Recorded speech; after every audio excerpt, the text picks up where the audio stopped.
وقل جاء الحق وزهق الباطل إن الباطل كان زهوقا. إن الحمد لله نحمده ونستعينه ونستغفره ونؤمن به ونتوكل عليه ونعوذ بالله من شرور أنفسنا ومن سيئات أعمالنا من يهده الله فلا مضل له ومن يضلل فلا هادي له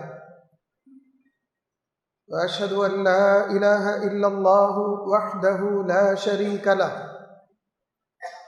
وأشهد أن محمدًا عبده ورسوله أما بعد فإن خير الحديث كتاب الله وخير الهدي هدي محمد صلى الله عليه وسلم وشر الأمور محدثاتها وكل محدثة بدعة وكل بدعة ضلالة وكل ضلالة في النار. فأعوذ بالله السميع العليم من الشيطان الرجيم من همزه ونفخه ونفثه. بسم الله الرحمن الرحيم. يا أيها الذين آمنوا اتقوا الله حق تقاته ولا تموتن إلا وأنتم مسلمون. يا أيها الناس اتقوا ربكم الذي خلقكم من نفس واحدة وخلق منها زوجها وبث منهما رجالا كثيرا ونساء واتقوا الله الذي تساءلون به والأرحام إن الله كان عليكم رقيبا. يا أيها الذين آمنوا اتقوا الله وقولوا قولا سديدا يصلح لكم أعمالكم ويغفر لكم ذنوبكم ومن يطع الله ورسوله فقد فاز فوزا عظيما. وقال الله تبارك وتعالى في سورة البقرة: يا أيها الذين آمنوا اتقوا الله وذروا ما بقي من الربا إن كنتم مؤمنين فإن لم تفعلوا فأذنوا بحرب من الله ورسوله وإن تبتم فلكم رؤوس أموالكم لا تظلمون ولا تظلمون.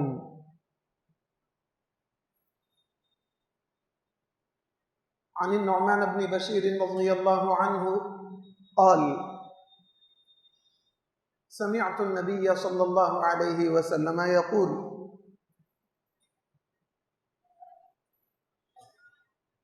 إن الحلال بين وإن الحرام بين إلى آخر الحديث متفق علیہ. حاضرین جمعہ، معزز پردہ نشین خواتین اسلام اور عزیز طلبہ، اللہ رب العالمین کا لاکھوں کروڑوں اربوں خربوں شکر احسان ہے کہ اس نے ہم لوگوں کو انسان بنایا، اشرف المخلوقات قرار دیا، ساتھ ہی ساتھ رب العالمین مجھے بھی اور آپ کو بھی اسلام جیسے عظیم نعمت سے بھی نوازا۔ درود و سلام ہو ہمارے پیارے نبی احمد مجتبیٰ محمد مصطفیٰ صلی اللہ علیہ وسلم پر، جن کے ذریعے ہم تک دین اسلام پہنچا اور انشاءاللہ ہم لوگ راہ حق پر ہوں گے۔ آج کے خطبے میں حلال اور حرام اس تعلق سے کچھ باتیں کرنا چاہتا ہوں۔ ہم لوگ بہت ساری چیزیں جانتے ہیں، حلال کیا ہے، حرام کیا ہے، احادیث میں، قرآن میں اس کا پورا ذکر ہے۔ جس چیز کو اللہ نے حرام کیا وہ چیز حرام ہے، جس کو اللہ نے حلال کیا وہ چیز حلال ہے۔ اسی طرح اللہ کے رسول صلی اللہ علیہ وسلم نے جسے حلال کیا وہ حلال ہے اور جسے حرام کیا وہ حرام ہے۔ حرام سے بچنا چاہیے، لیکن اس کے درمیان کچھ چیزیں ہیں اس سے اور بھی بچنا چاہیے۔ حرام سے تو انسان بچ جائے گا، لیکن کچھ باتیں ایسی ہیں جو مبہم ہیں، جو ڈاؤٹ فل ہیں، حلال یا حرام، ایسے اس میں کوئی وضاحت نہیں، اس میں کوئی ایکسپلینیشن نہیں کہ بھئی یہ حلال ہی ہے یہ حرام ہی ہے، ایسی کوئی بات نہیں۔ جسے اللہ اور اس کے رسول نے حرام قرار دے دیا تو وہ حرام ہے، حلال کر دیا تو وہ حلال ہے، لیکن کچھ چیزیں ایسی ہیں جو حرام اور حلال کے درمیان ہیں، اس سے بچنا چاہیے۔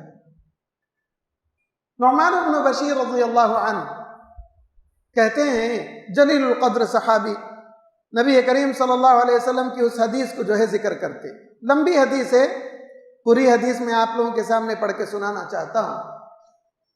کہتے ہیں میں اللہ کے رسول صلی اللہ علیہ وسلم کو کہتے ہوئے سنا، اللہ کے رسول صلی اللہ علیہ وسلم نے کہا بے شک حلال واضح ہے، ان الحلال بین، تبیین اس کی ہو گئی، کیا کیا چیزیں حلال ہیں، کون کون ہمارے لیے دنیا میں حلال ہیں، کون سی چیزیں ہمارے لیے کھا سکتے، کس چیز سے ہماری زندگی بن سکتی، وہ تمام چیزیں اللہ کے رسول صلی اللہ علیہ وسلم بتا دی، کھانے سے لے کر پہننے سے لے کر اوڑھنے بچھونے سے لے کر اللہ کے رسول صلی اللہ علیہ وسلم ہر چیز کی وضاحت کی حلال۔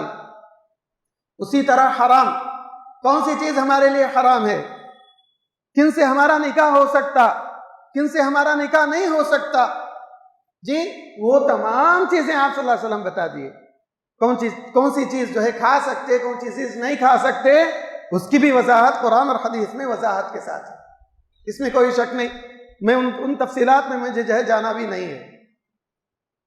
کہا اللہ کے رسول صلی اللہ علیہ وسلم نے وَإِنَّ الْحَرَامَ بَيِّنٌ، اور حرام بھی جو ہے بالکل واضح ہے، کون سی بڑی بڑی چیزیں اللہ کے رسول صلی اللہ علیہ وسلم حرام قرار دے دیے، شراب ہے، جوا ہے، آپ صلی اللہ علیہ وسلم ویسی کئی چیزیں، سبحان اللہ، زنا ہے، سب حرام، اس کے قریب بھی نہیں جانا، وَلَا تَقْرَبُوا الزِّنَا، سب اللہ کے رسول صلی اللہ علیہ وسلم بتا دیے۔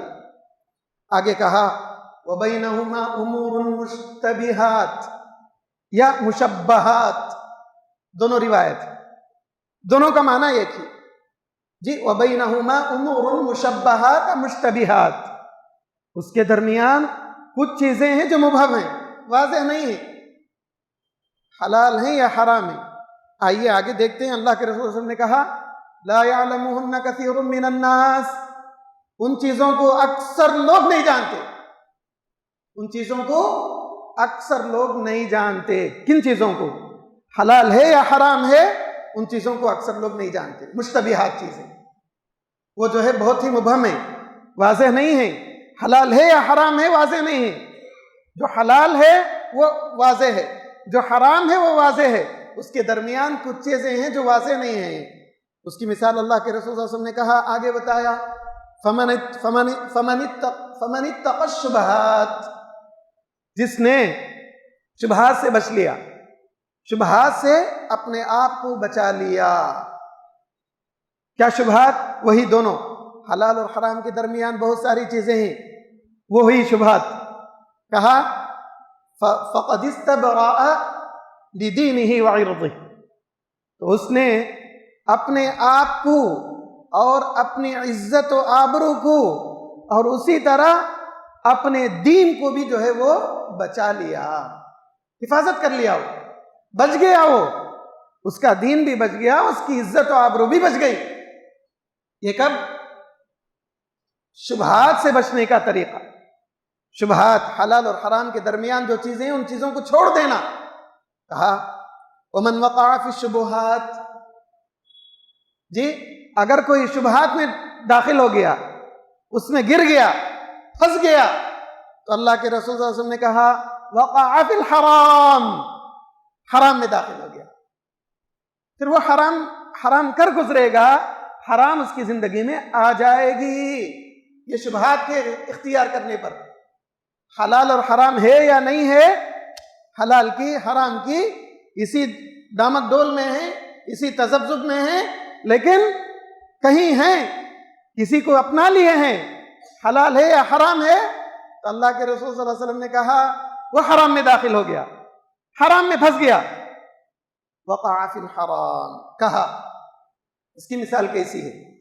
کالراعی یرعی حول الحما، یہ چرواہا اپنی بکریوں کو چراتا، اپنے بھیڑ بکروں کو جو ہے چراتا بھائی. کہاں؟ چرواہا ہے، چراہ گاہ، جہاں چرانے کی جگہ وہاں چراتا. باؤنڈری ہے، ایک باؤنڈری ہے، وہاں چراتا ہے. وہ چراتے چراتے اس کی بکریاں یا اس کے بھیڑ کیا ہو جائیں گے ایک دن دوسرے کے چراگاہ میں بھی جو ہے داخل ہو سکتے. اللہ کے رسول صلی اللہ علیہ وسلم نے کہا ویسے ہی شبہات کے ساتھ اگر کوئی جو ہے کھیلے کھلواڑ کرے، شبہات کو جو ہے نہ اپنائے، شبہات کو جو ہے وہ سمجھ گیا کہ بھائی چلو بھائی پرواہ نہیں، حلال ہے حرام ہے پرواہ نہیں، بینک سے لون لونا کیسا ہے پرواہ نہیں، لے لیں گے کیا ہوتا، معافی مانگ لیں گے اللہ سے. جی ایک مرتبہ وڈی لینے سے کیا ہے، ایک مرتبہ مارواڑی کے پاس جا کر اپنی کچھ چیزیں اپنے کیا بولتے بینگل سے اپنے زیورات رکھ کر جو ہے اس سے پیسے لینے میں کیا ہے، کیا حرج ہے، ایک مرتبہ رکھ لیے چلو بھائی میں معافی مانگ لوں گا اللہ سے. یہی تو ہے حرام میں گرنا. اس کے بعد کا کیا ماجرا ہے وہ بتاتا ہوں، ایسے کرنے والوں کا کیا انجام ہوگا بتاتا ہوں. آگے دیکھیے، کہتے ہیں اللہ کے رسول یوشک ان یرتع فیہ کالراعی یرعی حول الحما یوشک ان یرتع فیہ. اس کے بھیڑ بکریاں کیا ہو جائیں گی، ایک دن وہ دوسروں کے چراگاہ میں جا کر کھا لیں گے. اس کا کھانا خود غلط ہے نا. ہمارے پاس اللہ رب العالمین ایک باؤنڈری رکھا ہے، حلال اور حرام کی باؤنڈری. اس باؤنڈری کے باہر جانا خود جو ہے یہ شبہات میں گرنا ہے. یہ اللہ کے رسول صلی اللہ علیہ وسلم مثال کے ذریعے بتائے. کہا آگے الا وان لکل ملک حما، ہر بادشاہ کے لیے ایک چراگاہ ہے، بکریوں کو چرانے کی جگہ ہے ہر بادشاہ کے لیے. الا، غور سے سنو، وان حما اللہ محارمہ، الا وان حما اللہ محارمہ، اور اللہ رب العالمین کی چراگاہ وہ کیا ہے، اللہ رب العالمین جسے حرام قرار دے دیا اس سے مکمل بچنا چاہیے. ہاں یا نہ، ایسی کوئی کیفیت ہماری زندگی میں نہ آئے. بہت سارے لوگ بہت سارے سوالات کرتے، بھائی فلاں کمپنی میں کام کرنا ہے، وہاں جو ہے وہ انٹرسٹ پر جو ہے وہ کچھ کام کرتے ہیں، جا سکتے ہیں یا نہیں جا سکتے. آپ کو جب شبہ آ گیا وہی شبہ کافی ہے کہ ہاں ہم لوگ حرام میں گر جائیں گے. یہ سوالات جب ہمارے دلوں میں آتے ہیں حلال ہے یا حرام ہے تو ان چیزوں سے بچنا چاہیے، ان چیزوں کو چھوڑ دینا چاہیے. ہو سکتا ہم لوگ حرام میں بھی گر سکتے ہیں. حرام میں اگر گر گئے تو یاد رکھیے ساری زندگی ہمارا حشر بہت غلط ہوگا. اللہ کے رسول صلی اللہ علیہ وسلم نے آگے کہا الا، سنو، غور سے سنو، وَإِنَّ فِي الْجَسَدِ مُضْغَةً، انسان کے جسم میں ایک ٹکڑا ہے، انسان کے جسم میں ایک ٹکڑا ہے. اذا صلح صلح الجسد كله، اگر وہ ٹکڑا پاک ہو جائے، صاف ہو جائے، تندرست ہو جائے تو سارا جسم تندرست ہے، سارا جسم تندرست. اگر وہ ٹکڑا اگر وہ ٹکڑا بگڑ جائے، وَإِذَا فَسَدَ الْجَسَدُ كُلُّهُ أَلَا وَهِيَ الْقَلْبُ. کہا اللہ کے رسول صلی اللہ علیہ وسلم نے اگر وہ ٹکڑا بگڑ جائے سارا جسم بگڑ جائے گا. وہ کیا ہے؟ سنو بھائی، وہ کیا ہے؟ وہ ہے دل. یہ حدیث صحیح بخاری اور صحیح مسلم میں موجود ہے. سنو، یہ جو باتیں آپ لوگوں کے سامنے رکھی گئی، یہ حدیث جو پڑھی گئی، اس حدیث میں اللہ کے رسول صلی اللہ علیہ وسلم ہم لوگوں کو وضاحت کے ساتھ بتا دیے حلال اور حرام کی وضاحت. حلال سے ہم لوگ اپنی زندگی کو جو ہے نپٹائیں، حرام سے اپنی زندگی کو ہم لوگ بچائیں، جہاں تک ہو سکے حرام سے بچنے کی کوشش کریں. اسی طرح ایک اور دوسری نئی چیز جو ہماری زندگیوں میں آج بہت سارے لوگ اس سے نپٹ رہے ہیں، وہ ہے شبہات. اس سے بچنا چاہیے. فلاں چیز فلاں جگہ کام کر سکتے ہیں کیا؟ سوالات. جی اسی طرح بہت سارے لوگوں کے دلوں میں یہ باتیں آتی رہتی. وہ ہے بہت سارے لوگ سوالات کرتے، بینک میں جو انٹرسٹ ہم لوگوں کو ملتا ہے وہ کیا کریں. بہت سارے لوگ سبحان اللہ فکس ڈپازٹ ڈال کر پیسے ان کے رہتے لاکھوں میں رہتے، اسے انٹرسٹ پڑتے رہتا، وہ پیسے کھاتے رہتے.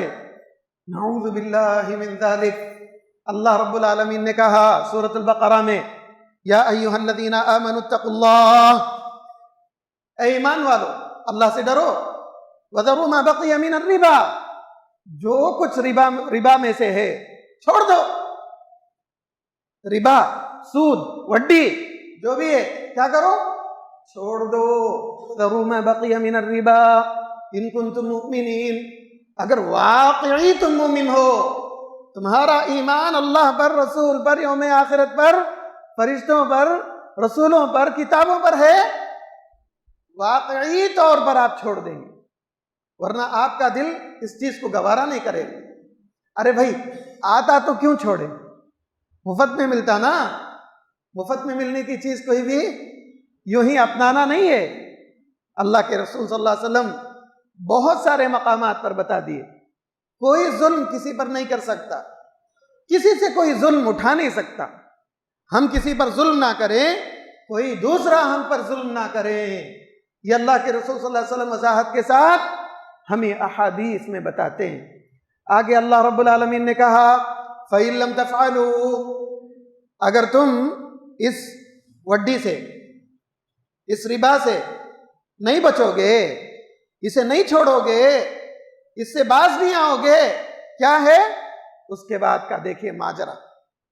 فَإِن لَّمْ تَفْعَلُوا فَأْذَنُوا، حکم دے دو بھائی. کس چیز کا حکم؟ اللہ رب العالمین نماز چھوڑنے والوں کو، زکوٰۃ نہیں دینے والوں کو، یا جو ہے کچھ احکامات کی پیروی نہ کرنے والوں پر اتنی بڑی وعید اللہ رب العالمین نے سنایا. اتنا بڑا چیلنج اللہ رب العالمین نے کیا جتنا بڑا چیلنج اللہ رب العالمین اس ربا کے لیے کیا. کون سی چیز ہے جی؟ اگر تم ربا سے نہیں بچو گے، چلو بھائی آ جاؤ، اللہ اور اس کے رسول سے جنگ کرنے کے لیے تیار ہو جاؤ. واللہ اکبر. اللہ اور اس کے رسول سے جنگ کرنے کا معنی کیا ہے؟ کیا مطلب ہے؟ دین ہم زیادہ جانتے ہیں یا اللہ رب العالمین شریعت بنانے والا ہے؟ اسے معلوم ہے، اسے معلوم ہے کیا حق ہے کیا نا حق ہے، اسے معلوم ہے زندگی گزارنے کا طریقہ کیا ہے، لوگوں کو کس طریقے سے دین پر، شریعت پر گامزن کر سکتے ہیں، اسے معلوم ہے. میں اور آپ فیصلہ کرنے والے نہیں. اللہ کے رسول صلی اللہ علیہ وسلم بہت زیادہ ان تمام چیزوں سے بچنے کا حکم ہمیں دیتے ہیں، بہت زیادہ، حد سے زیادہ. آج ہمارا معاشرہ ایسا ہے، ان تمام چیزوں میں گھرا ہوا ہے. بہت سارے لوگ چھوٹی چھوٹی رقم کے خاطر اپنا زیور یا اپنا راشن کارڈ، سبحان اللہ، کبھی کسی ماروڑی کے پاس دے کر 2-3 ہزار روپیہ اس سے لے لیتے، 2-3 ہزار روپیہ اس سے لے لیتے. یہ کئے گھروں کی زندگی کا میں مسئلہ بتا رہا ہوں. کئے گھر ایسے ہیں، کئے لوگ ایسے ہیں، سبحان اللہ. جا کر آپ اندازہ لگائیں، آپ کو اگر شک ہے تو جا کر دیکھیں. یہی ہمارے ہی معاشرے میں بہت سارے لوگوں کے راشن کارڈ ہوں گے، بہت سارے لوگوں کے گھر کے کاغذات ہوں گے، وہ جو ہے دیں گے، پھر ان سے لے لیں گے پیسے زندگی گزارنے کے لیے. کیا کریں آخر کیا کریں؟ ان تمام چیزوں سے بچنے کا کیا طریقہ؟ بھائی میرے پاس پیسے نہیں، میری ضرورت ہے. بھائی میرے پاس پیسے نہیں، مجھے ہاسپٹل جانا ہے. بھائی میرے پاس پیسے نہیں، مجھے جو ہے میں اپنے بچوں کو اسکول یا کالج میں پڑھانا ہے. کیا کروں؟ کیا طریقہ ہے پیسے کا کمانے کا؟ آئیے اللہ رب العالمین مجھے بھی اور آپ کو بھی ایک دوسرے کا ہمدرد بننے کا حکم دیا. ایک دوسرے کی ہمدردی ہمارے دلوں میں ہو، معاشرے کی اصلاح کی فکر کریں. یہ بارہا ہم لوگ ان باتوں کی طرف توجہ دلاتے ہی رہتے. کیا کریں؟ بیت المال کا انعقاد کریں. بیت المال ہو. آپ صلی اللہ علیہ وسلم کا دور دیکھیے، صحابہ کتنے غریب تھے، سبحان اللہ. کچھ صحابہ ایسے تھے جن کے لیے کپڑے میسر نہیں، کپڑا ان کا ایک کپڑا، کبھی ایک ہی تابن، ایک ہی لنگی، اوپر پہننے کے لیے کچھ نہیں، کھانے کے لیے، رہنے کے لیے جگہ نہیں. ذرا اندازہ لگائیے میں اور آپ ان صحابہ سے بھی، سبحان اللہ، ان کی زندگیاں جس طرح گزری ہیں، سبحان اللہ، وہ دور تو نہیں ہے. آج کا دور ایسا ہے، میں اگر ایک کپڑا پہنوں، اس کپڑے کی باری تقریباً مجھے 2 ہفتے بعد آئے گی، اتنے کپڑے ہمارے پاس ہیں۔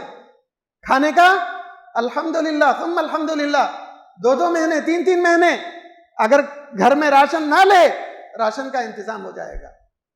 لوگ ہیں، لوگوں کے پاس ہزاروں لاکھوں اربوں پیسے پڑے ہیں، لیکن دل نہیں ہے۔ یہی بات پھر واپس آئیے اس حدیث کی طرف۔ اللہ کے رسول صلی اللہ علیہ وسلم نے کہا اذا صلح صلح الجسد كله واذا فسدت فسد الجسد كله الا وهي القلب۔ اگر وہ دل درست ہو جائے سارا جسم درست، اگر وہ دل بگڑ جائے سارا جسم بگڑ جائے گا۔ وہی ہے قلب، وہی ہے دل۔ انسان ایک دوسرے کی ہمدردی کرنے کی طرف آمادہ ہو، ایک دوسرے کے لیے قرض حسنہ دیں۔ آج ہمارا معاشرہ اسی وجہ سے بہت ہی زیادہ خلفشار و انتشار میں مبتلا ہے۔ آگے میں بتاتا ہوں، آج لوگ ایک دوسرے کو قرض دینے سے جو ہے کتراتے ہیں، کیوں؟ کیا وجہ ہے؟ جہاں لوگ حرام میں مبتلا ہو رہے ہیں وہاں پر لوگ حلال طریقے سے لوگوں کو پیسے دینے سے ڈرتے ہیں۔ وجہ یہی ہے کہ ہم معاشرے کے حالات اچھی طرح جانتے ہیں۔ لوگ یہاں پر ایسے ہیں، قرض لینے پر، قرض لیتے ہوئے روتے ہوئے آئیں گے، قرض لینے کے لیے روتے ہوئے آئیں گے، گڑ گڑائیں گے، پلائیں گے، بہت ساری چیزیں مانگ ان کی ایسی ہوں گی، بھائی آپ کو میں 1 مہینے کے اندر ضرور لوٹا دوں گا، وعدے پہ وعدہ، وعدے پہ وعدہ، وعدے پہ وعدہ۔ مجبور ہو کر یہ شخص جو ہے پیسے دے دے گا۔ لینے کے بعد یہ شخص روتا پھرتا رہے گا اس کے پیچھے، لینے کے بعد یہ شخص اس کے پیچھے پھرتا رہے گا، بھائی میرا قرض واپس کر، میرا قرض واپس کر، میرا قرض واپس کر، کب دے گا؟ میں تیرا پیسہ کھا لوں گا کیا؟ میں تیرا پیسہ ضرور دوں گا۔ آپ نے تو تب پتہ نہیں 1 سال ہوگا، 2 سال ہوگا، 15 سال ہوگا۔ یہی وجہ ہے ایک دوسرے کو، ہم لوگ ایک دوسرے پر بھروسہ کہاں دکھائے؟ بھروسہ مند ہیں ہم لوگ ایک دوسرے کے لیے؟ بھلا بتلائیے، الا ماشاء اللہ بہت کم لوگ ہوں گے جو بھروسہ مند ہوں گے۔ بہت سارے لوگوں کی پریشانیاں ضرور ہوں گی، کچھ لوگ اپنی پریشانیوں کا حل کچھ اور طریقے سے نکالتے۔ میں بولتا ہوں دیکھیے، معاشرے میں جہاں اچھائیاں ہیں وہاں برائیاں بھی ہیں۔ قرض لے کر قرض نہ دینا یہ بہت بڑا گناہ ہے، بہت بڑا گناہ ہے۔ یاد رکھو نبی کریم صلی اللہ علیہ وسلم قرض لینے والے کی نماز جنازہ پڑھانے سے رک گئے، نہیں پڑھا اللہ کے رسول۔ ایک شخص پر قرض تھا، اس کا جنازہ لایا گیا، آپ صلی اللہ علیہ وسلم پوچھے ہمیشہ۔ آج ہمارے پاس وہ بہت کم ہے، ماحول بہت کم ہے، لوگ نہیں پوچھتے۔ یاد رکھیے آپ صلی اللہ علیہ وسلم ہر نماز جنازہ سے پہلے اس شخص کے تعلق سے پوچھتے کیا بھائی اس کے اوپر کوئی قرض ہے کیا؟ کیوں؟ حرام سے بچنا چاہیے نا، یہ حلال طریقہ ہے، قرض لے سکتے۔ ہو سکتا ہے انسان قرض لینے سے پہلے اس کی اچانک موت آ گئی ہو، لوگ نہیں ڈرتے ان چیزوں سے۔ جب قرض کے لیے اتنا بڑا ہے، اتنی بڑی سزا ہے، جو شخص سود اور وڈی پر جو ہے زندگی گزار رہا ہے، سود اور وڈی پر ہی اپنی ساری زندگی گزار رہا ہے، تو اس کا کیا معاملہ، اس کا کیا حشر؟ سبحان اللہ، ذرا اندازہ لگائیں، یہ اللہ اور اس کے رسول سے جنگ کا اعلان ہے جو لوگ اس طرح کی حرکتیں کرتے ہیں۔ آپ صلی اللہ علیہ وسلم جب بتا دیتے ہاں بھائی فلاں شخص جو ہے اس کا قرض ادا کر دے گا، تو آپ صلی اللہ علیہ وسلم پڑھاتے، ورنہ آپ صلی اللہ علیہ وسلم نہیں پڑھاتے ہیں۔ قرض لے کر نہیں دینا یہ بہت بڑی، یہ ایک طریقے سے لوگوں کو دھوکہ دینا ہے، یہ بہت بڑا دھوکہ ہے۔ آج ہمارے معاشرے میں اس کی اہمیت ہی نہیں۔ قرض لینا بہت آسان، پتہ نہیں بینکوں کے ساتھ کتنے لوگ قرض لے کر جو ہے بھاگ گئے، انڈیا ہی چھوڑ دیے۔ آپ لوگ اچھی طرح جانتے ہیں ہمارے بینکوں کا کیا دیوالا ہوا ہے، اچھی طرح ہم لوگ جانتے ہیں۔ بینکوں کو لوٹ کر جو ہے لوگ نکل گئے، ہندوستان ہی چھوڑ دی، جا کر سیٹل ہو گئے کہیں ادھر بہر گئے۔ بھلا بتلائیے میری اور آپ کی زندگی کیسی ہو؟ حلال کی زندگی ہو، حرام سے مکمل طریقے سے بچنے کی زندگی ہو، ایک دوسرے کو دھوکہ دہی سے بچنے کی زندگی ہو۔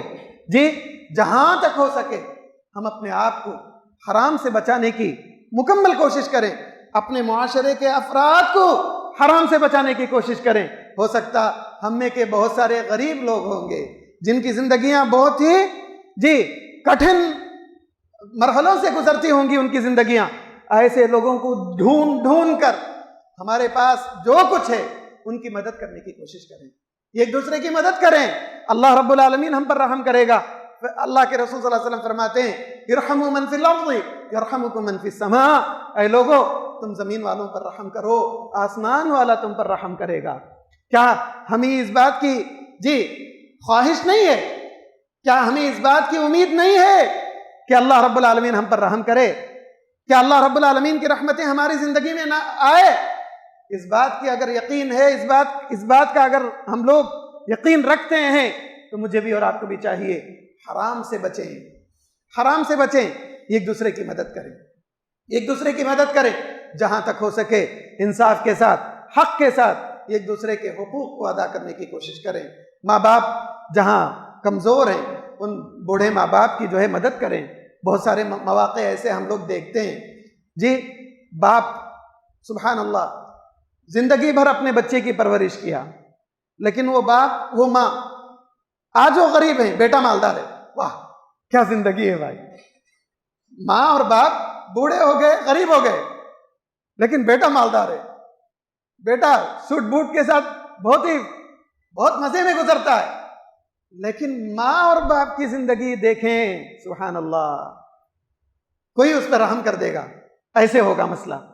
آج یہ بھی سوال لوگوں کے درمیان بہت زیادہ گھومتا ہے. وہ سوال یہ, میرے پاس وڈی ہے, میں وڈی کو کسی ہاسپٹلائزڈ کوئی پرسن ہے اسے میں دے سکتا ہوں کیا؟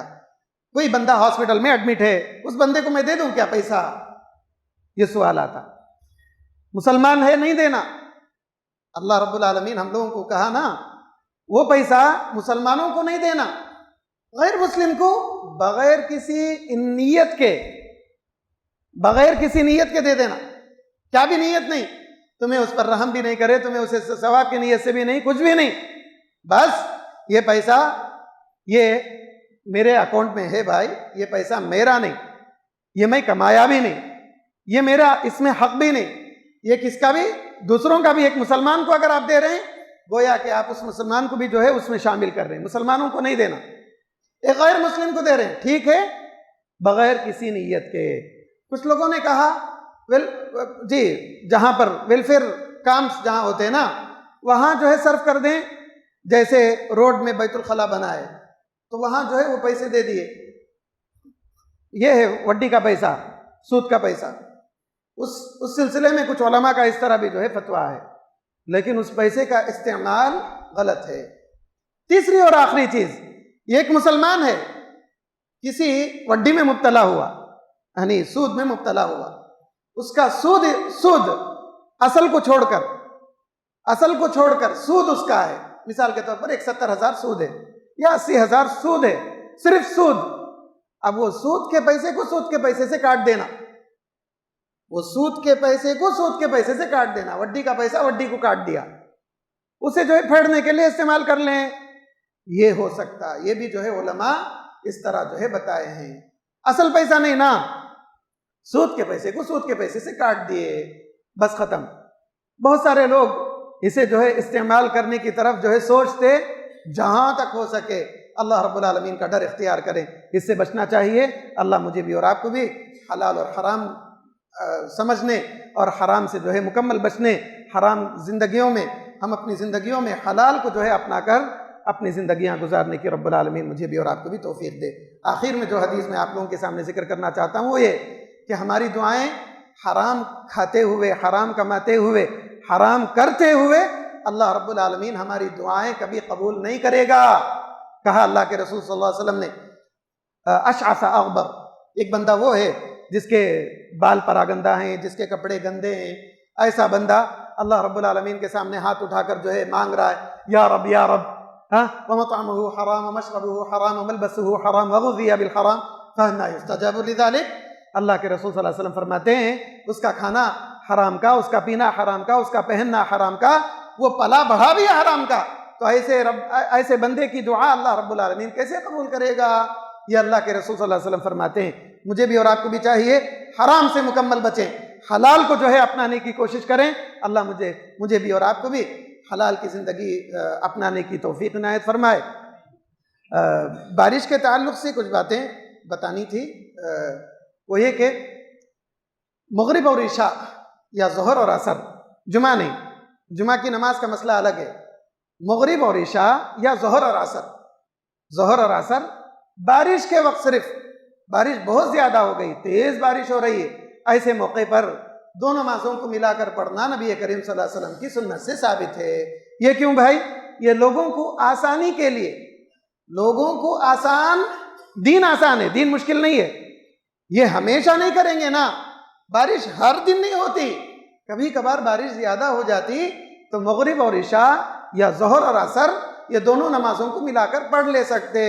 ظہر میں عصر کی نماز ملا کر پڑھ لیے، پڑھ کر جو ہے چلے گئے لوگ، کوئی بات نہیں. مغرب میں لوگ آئے، بارش تیز تھی بھائی، پھر عشاء کے لیے آنا مشکل ہے، پانی کھڑا رہتا وہاں، بعض مرتبہ گندے نالے سے جو ہے پانی نکل جاتا، وہ پانی کپڑے میں لگا تو پھر جو ہے وہ گندا ہو گیا. تو ایسی صورت میں لوگوں کے لیے ایک بڑی تکلیف دہ آزمائش کا دور ہے. تو ایسی صورت میں لوگوں کو چاہیے کہ جب وقت ایسا ہو، ایسے اوقات میں نماز ادا کر لے سکتے. بارک اللہ لنا ولکم فی القرآن العظیم ونفعنی وإیاکم بالآیات والذکر الحکیم. انہ تعالی جواد کریم علیکم قدیم بر رؤوف رحیم ورب حلیم.